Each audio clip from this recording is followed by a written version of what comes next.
Hello everybody, thanks for joining me again. I would like to talk about the subject of well-being. I see a lot of people struggling, and this is my main motivation because I think it's not necessary, and there are a lot of beautiful things we can do to become better on our journey.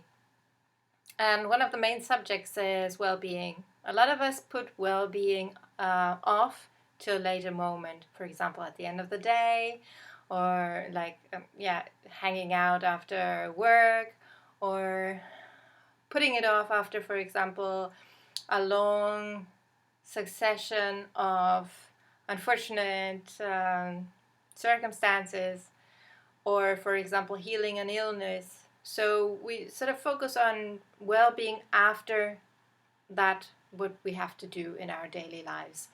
And there are people who even reject well-being because they think, first of all, I have to go through these routines and discipline myself to be able to become well. And well-being is at the end of it all. And then there are those people who look for well-being, but they're looking for well-being on the outside. So they're engaged in activities and meeting people, traveling, and which is good. Obviously, this is something very joyful, and we can become we can meet different parts of ourselves during these activities and experience a lot of joy and well-being, obviously. However, when the activity ends, then we're again with the same situation as before. And so the main reason why I'm probably doing this video today is that we need to look for well-being on the inside. And there are several aspects why this is important. Now, the inside well-being is a subject that I think a lot of us are looking for. However, they don't know how to do it. This is probably not the video. If you are looking for how to do this, I'm going to make another video and show you how. This is why we should be looking for well-being on a daily basis and not like far off and in a distance, like at the end of our journey. Joy should be in every step of the way, and there is a good reason for it. We think of joy as an effect, or well-being as an effect of what we do, but actually joy and well-being and love and good emotions are the cause of many things as well. And why they are a cause, I would like to show you using a slide. This slide is an excerpt of a scientific paper, and it's curious because these scientists have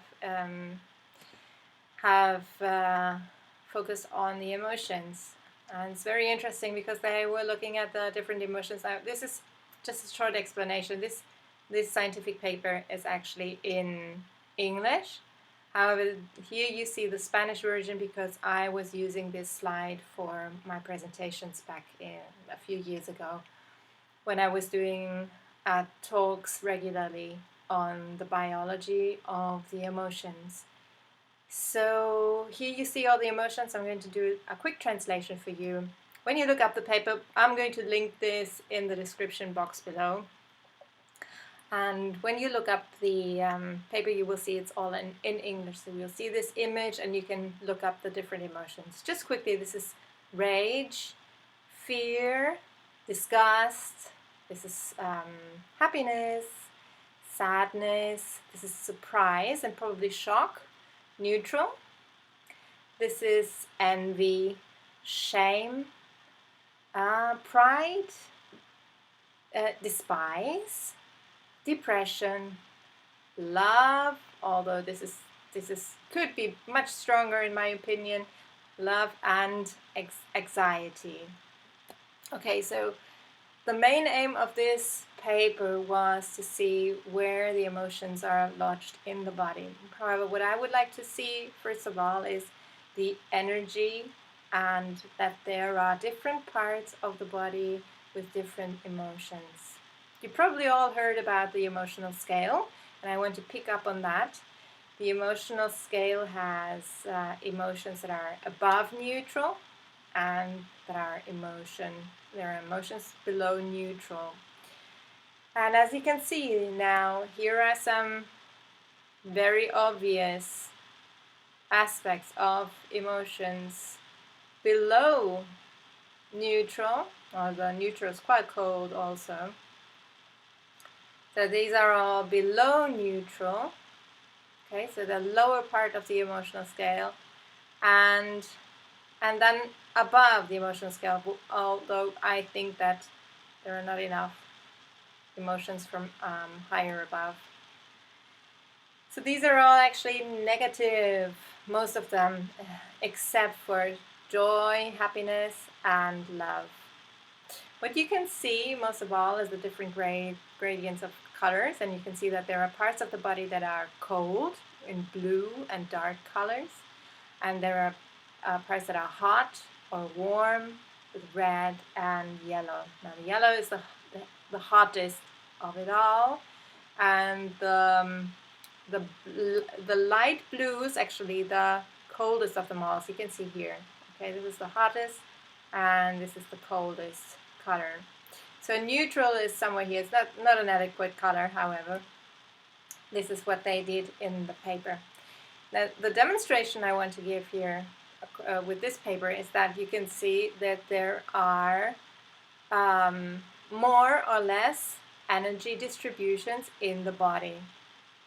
Okay, and there is more or less energy. So there's a lot of energy here, a lot of energy in the fists. However, there's a cut here, very stark cut, and almost no energy in this part of the body. It's very interesting. Okay, so what does this mean in this case? So that means that this part of the body is not receiving energy. And the more we are in this kind of state or emotion, the less energy we will probably have here. And even worse with this, where there's absolutely no energy flow. As you can imagine, the state of depression is something that we're just not connected within ourselves, completely disconnected on the inside, and probably very little bodily sensations. And yeah, so there is also here, for example, you can see this is sadness. Okay, so this is prolonged sadness. Doesn't mean that we cannot be sad from time to time, obviously, but this is prolonged sadness. So this is a state of sadness, not an emotion which is transient. This is a state of sadness. It's almost like depression, as you can see.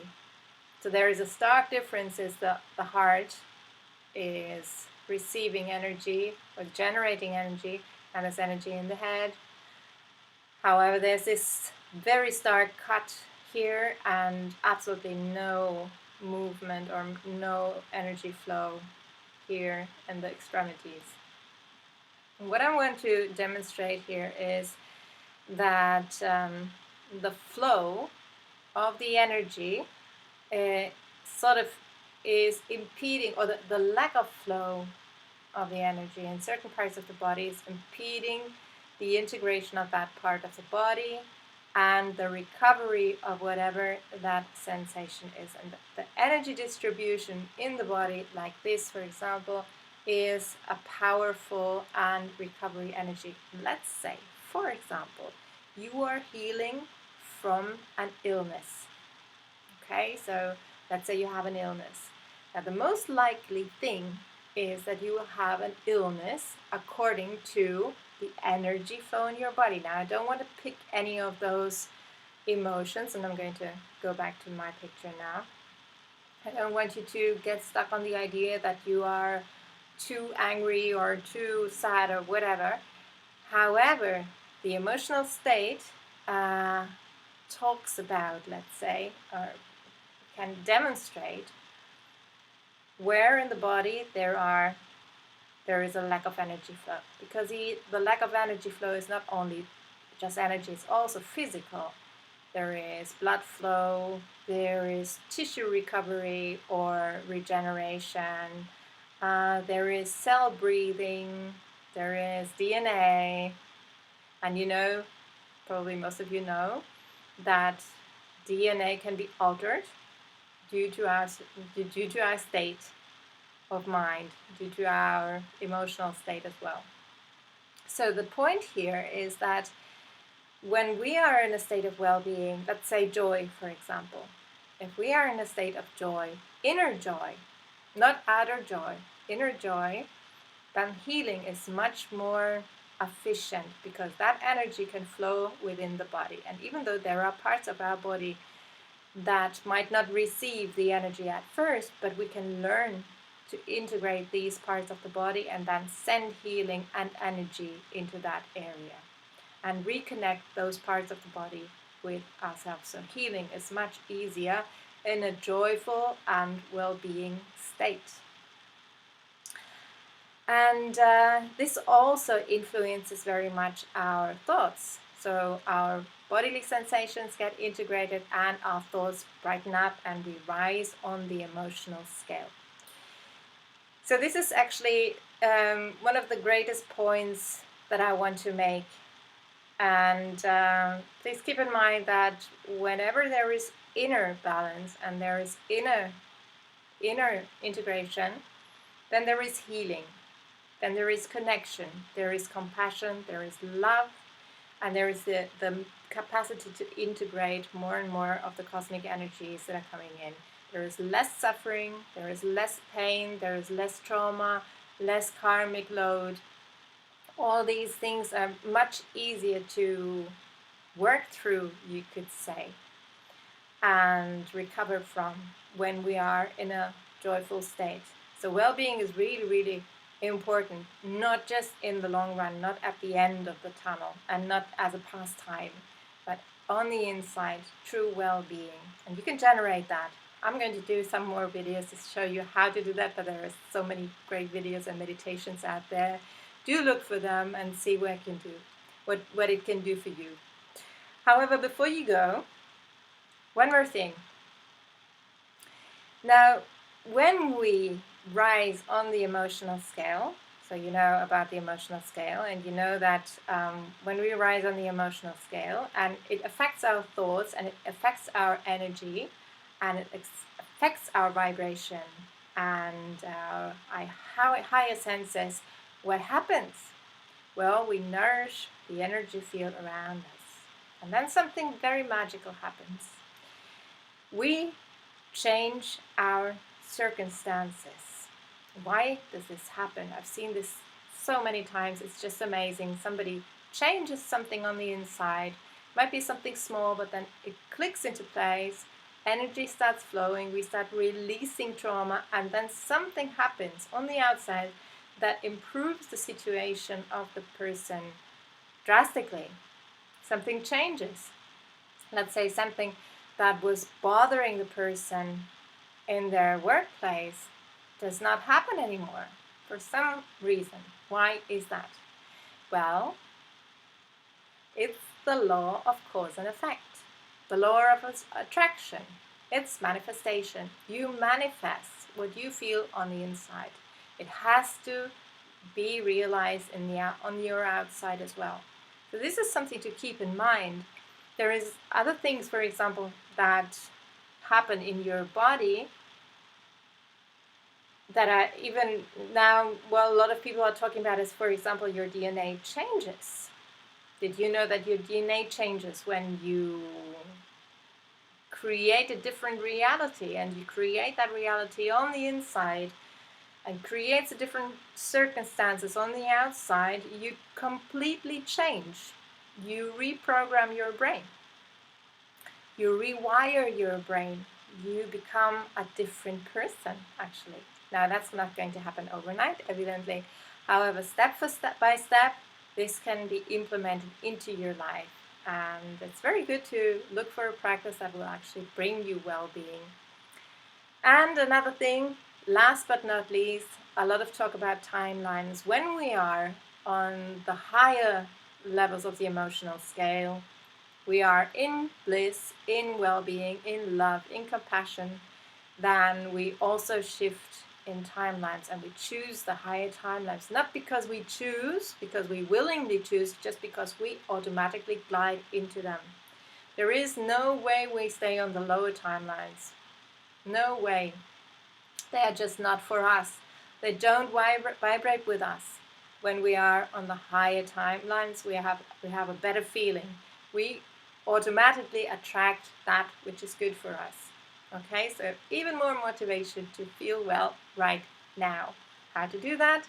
Well, stay tuned. I'm sure I'm going to upload some videos with beautiful meditations and try to send you into that bliss charge that helps you heal and integrate and manifest those beautiful things.